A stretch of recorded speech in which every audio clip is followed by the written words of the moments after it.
بیماری ایک روحانی صفائی ہے، جیسے پانی جسم کو صاف اور پاک کرتا ہے، اسی طرح بیماری انسان کو روحانی طور پر پاک اور صاف کر دیتی ہے۔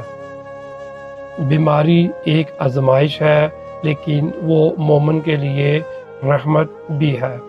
اللہ تعالیٰ کے قریب کرتی ہے، توجہ کا موقع دیتی ہے، صبر کرنے پر گناہوں سے معافی اور جنت کا وعدہ ہے۔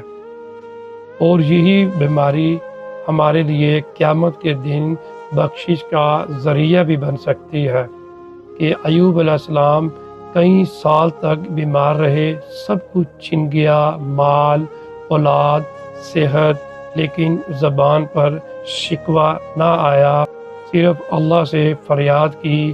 اللہ نے ان کی دعا کو قبول فرمایا۔ سورۃ الانبیاء آیت نمبر 84۔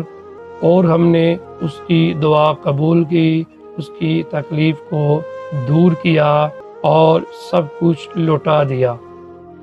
نبی کریم صلی اللہ علیہ وسلم نے فرمایا، ہم انبیاء پر مصیبتیں عام لوگوں سے زیادہ آتی ہیں۔